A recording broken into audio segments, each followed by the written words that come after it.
if I do this, and I can show you here, I was getting a pretty good signal earlier, and I was running up downloads up to 500 megabits, and then about 100 up, but it's still can't seem to get locked in. So, and I noticed I'm not the only one. A few other people were having trouble with that as well. So, don't know exactly how it's going to work out, but this is a pretty brief stream anyway, I guess. And maybe it's just for me and you, Kurt. But the what I've been getting the last, I don't know, a few months, right, is everybody's going through it, right? We've talked about this, and it's a challenging situation for, I think, everybody, even those who aren't.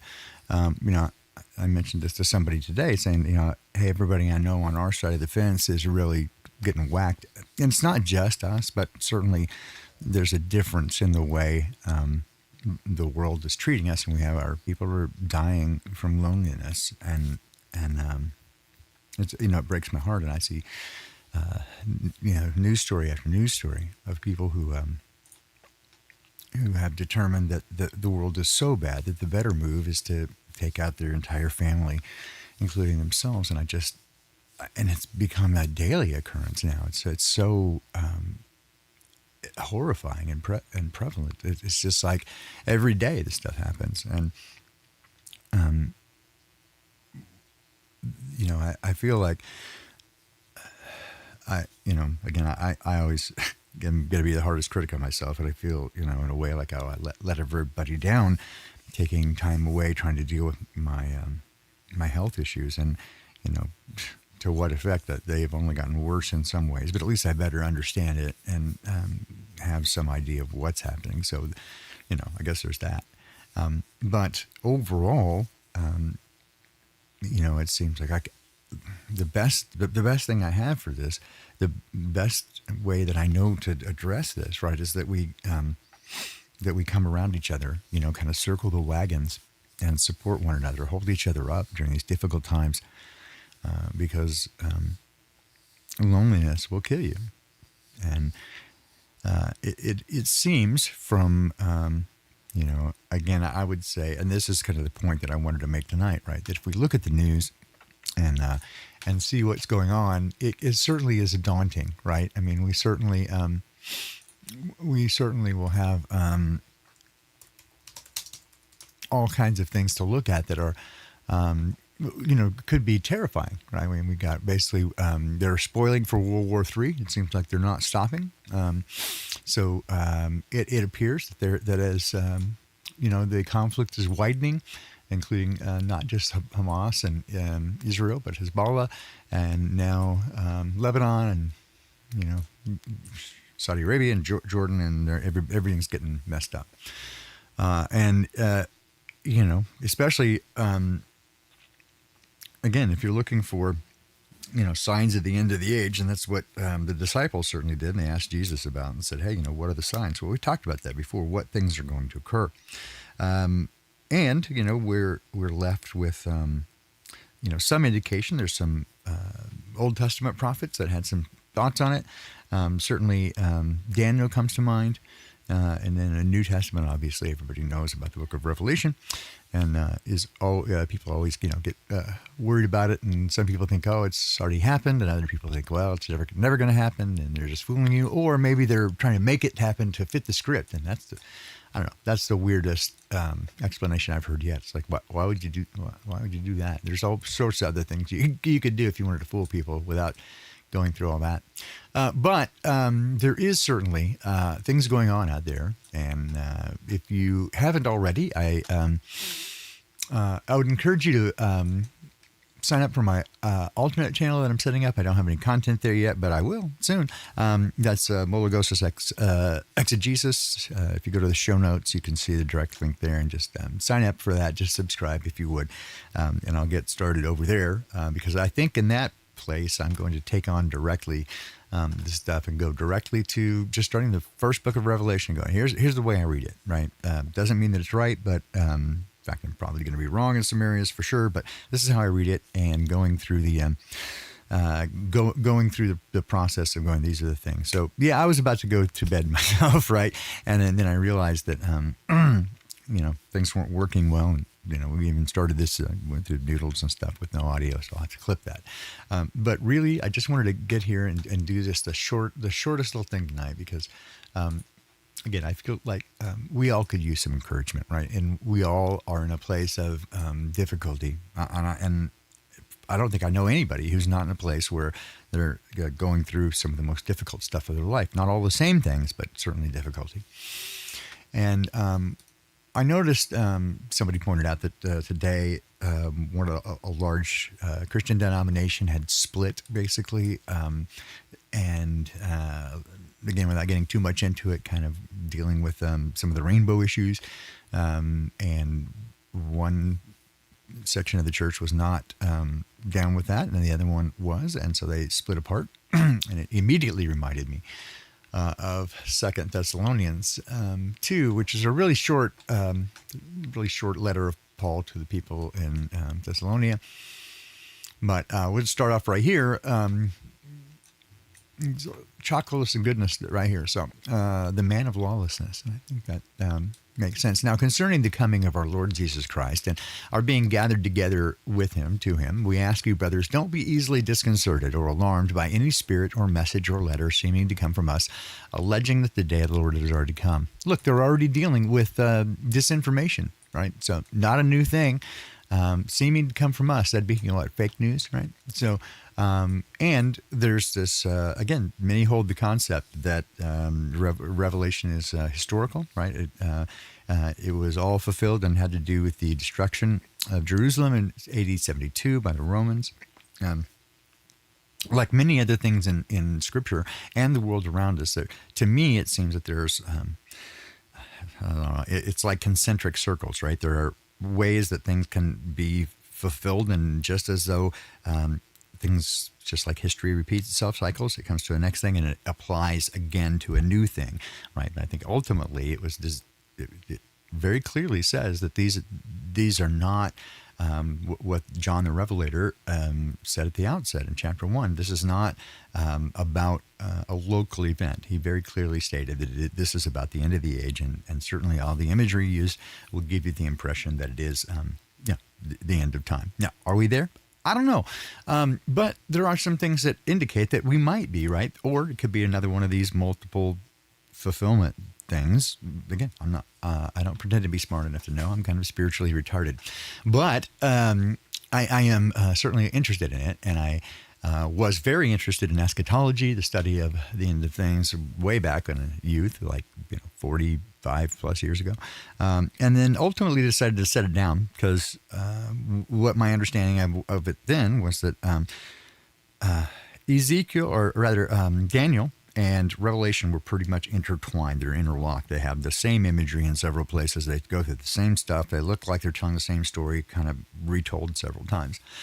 And while it very clearly says at the end of Revelation in 22, it says, don't seal this up. It's open for anybody to read, right? Don't hide it. And yet Daniel says that seal it up, right? It's uninterpretable until it occurs, the time of the end. And so I think, here's my reading of it, right, is that since they lock together, we won't really fully grasp their meaning until it actually happens right in front of us, right? And we're like, oh. So yeah, I think we are at the beginning. I think we are at the beginning of sorrows. I agree with that. That's where I think we're at. And I will begin going through that and explaining why. It's not just a feeling. I think that there's evidence of it. And especially, the opening of the seals and Revelation chapter 4, 5, and 6. That seems to be kind of where we're at, and I can explain it, but I'll want to do that, with all the stuff, and sort of just go. I think we're just going to go by it chapter by chapter, and I believe that I'll probably do that over on the new channel, Mologoses Exegesis, and we'll do it there, and I'll just kind of go chapter by chapter about what I think is seeing line up, right? But here, this occurred to me right here with the notice that again, Christian denominations are splitting up. Certainly, it appears that others never were. Obviously, the Catholic Church, mostly paganism with a little bit of Christian name slathered on top of it. Don't be offended if you are Catholic. You can have a relationship with Dad without the church. I promise you. I haven't darkened the door of a church in more than a decade, and I used to be way back in the day a teaching pastor, worship pastor, all that sort of stuff. And I will say, as I have for many people, that I never got so much healing as in church, and I was never so wounded as in church. All the accusations that people make about how bad church is true, and because it's a building. It's not. Jesus said we are the church, right? We're His body. We can gather together in different places, and that becomes a place where we have church. But the building is nothing special about it. Sorry. But here's the part. Again, I really wanted to get to this. Verse 3 here. Let no one deceive you. All right. So first he says, alleging that the Lord has already come. So is that true? Again, I think not. From what I see, right, the world is in a state that would certainly indicate to me that the resolution and restoration of all things has not occurred, because I think you just look around, you can tell that. But here, verse 3, let no one deceive you in any way, for it will not come until the rebellion occurs and the man of lawlessness, the son of destruction, is revealed. So, he will oppose and exalt himself above every so-called God or object of worship. So he will seat himself in the temple of God, proclaiming himself to be God. Now, this ties in very closely again with what, let's see here. We're going to go to Matthew 24. And again, what Jesus basically there quotes Daniel as saying, so they say again, tell us when will these things happen and what will be the sign of your coming in the end of the age? Jesus said to it, see that no one deceive you. Again, the same thing as 2 Thessalonians, don't be deceived, right? So obviously deception is going to be a big part of that as we see around us, right? So see to it that no one deceive you. Many will come in my name claiming I'm the Christ and will deceive many. You could certainly count the Pope in there. You will hear of wars and rumors of wars, but see to it you're not alarmed. These things must happen, but the end is still to come. I think we can say that we're safely in that spot right now. Nation will rise against nation, kingdom against kingdom. There will be famines and earthquakes in various places. And just last week, there were 3 6.0 or larger earthquakes over in Turkey and Armenia and one other place within 30 minutes of each other, right? So again, does it mean anything? Well, it means that, again, I think we are here just as Mitt said here, that these are the beginning of the birth pains, right? All this is the beginning, but it's a warning to us, right? What's coming next? So, but come back here.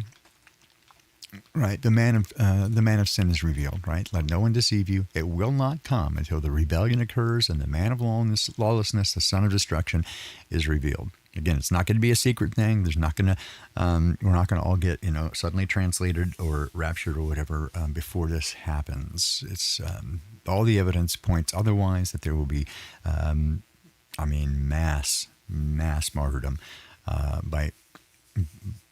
of Christians, and I think many will lose their way, or they will lose their faith, but it says clearly, and this is why I want to just encourage people over and over, right? Because here we are, the martyrs, right? And this is where this is Revelation chapter 6, and when the fifth seal is open, right, the martyrs cry out from beneath the throne. I saw under the altar the souls of those who had been slain for the word of God and for the testimony that they upheld. The martyrs.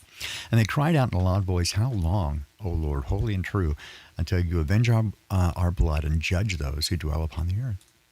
And fascinating again, because when people ask Jesus, right, about when his return will be, he says, of that day and hour, nobody knows. Only my Father knows, right?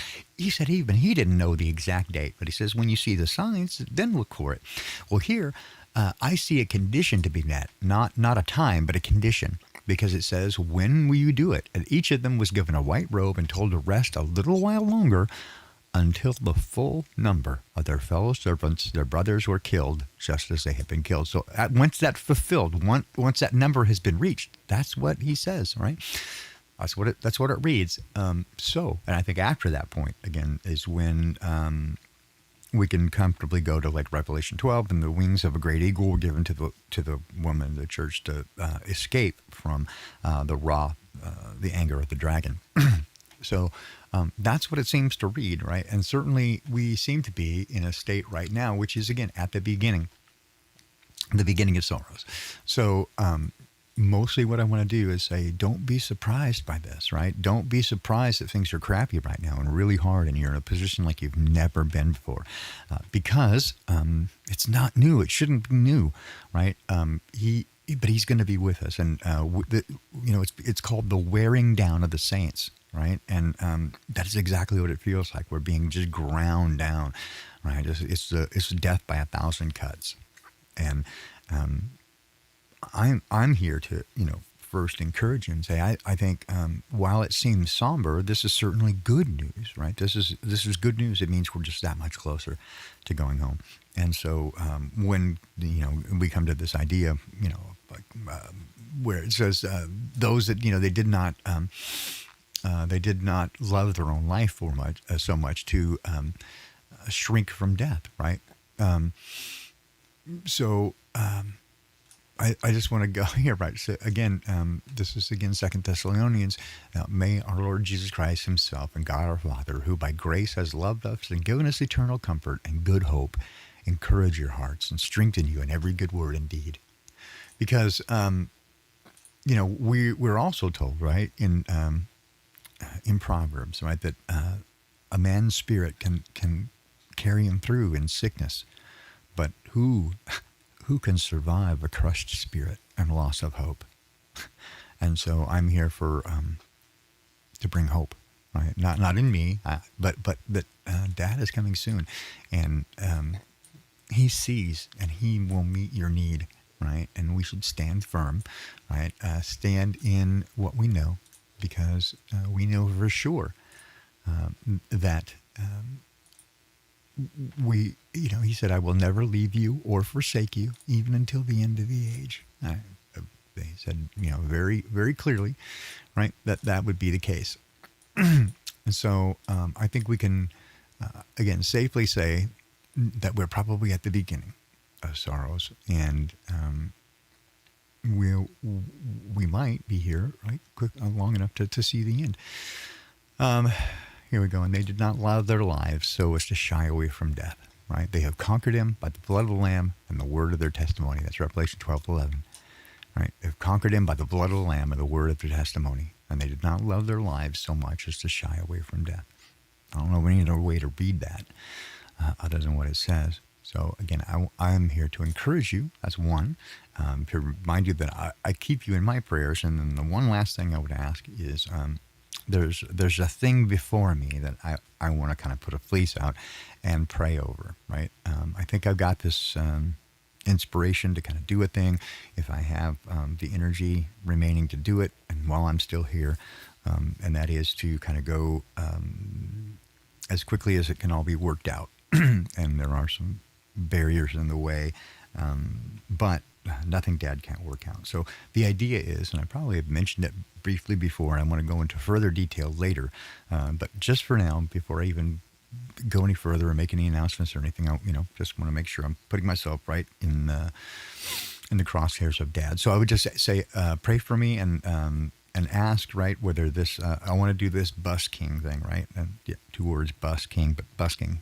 Go around in the RV, travel around the U.S. at least, wherever else he takes us, but just kind of set up and do some noodling and give people the opportunity to meet one another, shaking hands, right, with strangers, and meeting each other face to face, and having a non-confrontational, non-antagonistic conversation to get to know one another better. Because if you know the people around you, right, then you are much more likely to band together when trouble comes. If you don't care about your neighbor, then when trouble comes, every man for himself. right? And yes, Philippians 3, yes. Oh yes, yes. Press toward, absolutely, right. And also, Romans. We run the race, right? People run a race to get a prize, but here we're running for our eternal life, right? So don't falter, not now, right? Don't give up, and keep going, right?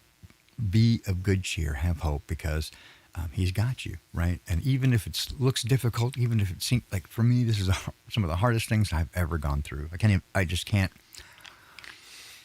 compare to anything else I've experienced that has been this challenging all at once. And again, not complaining, just saying, hey, I've been here, pushing 60 years now, and this is wild. But never have I also felt so close to the Creator. And to the point where, I'm pretty much constantly in conversation because I have to. I mean, with the way things are right now, sometimes it feels like, He is my only friend, and I'll take it. But I want to, again, be here for you, and just know that I pray for each of you, especially if you send me a message, email or whatever, Facebook, that you need prayer for something, man, I'm on it, because nothing gives me more joy than to come straight into the throne room and stand and bring petitions before Dad. And so thank you. I really appreciate it, because I do want, I want everything that I do to be covered, right, and to be within the will of Dad. And it was years ago that I came to this. I was like, hey, how do I know that I'm doing the right thing, right? And I asked a pastor friend of mine, like we were both kind of pastors at a church, but anyway, without that. And I said, how do I know for sure, right, that I'm doing the right thing? Because there are times that I can feel Him smiling on me, and I know that I know, right, exactly, like I know. And there are other times where it seems like He's scarce, and those are the times that are worrisome, right? That's what David said too. He says, when you're with me, man, I can jump over walls. I'm invincible. But when you're quiet, I'm terrified, because I need you with me, and I know that feeling intimately well. And so I don't want to be guilty of hubris and thinking that I got things figured out and just asking Dad to bless my endeavors. No, what I came to was the realization that even Jesus, right, said, I only do what I see the Father doing, right? And I thought, that's a safe way to be. If you want to be in the will of God, look at where He's working and go there. And so that's my intention. I want to do that. And right now I see that He's working in people's hearts, and so I want to directly point toward that and offer, again, if I can, and I know it's not really me, but bringing the Spirit and comfort for people, and that they have a moment where they are not afraid and not terrorized by what's going on around us, because clearly the news media, the world wants you to be afraid. That and when you're afraid, you look for comfort, right? And you're easily manipulated, and they can promise that they're going to take that scary thing away. And so don't be deceived. That's my word.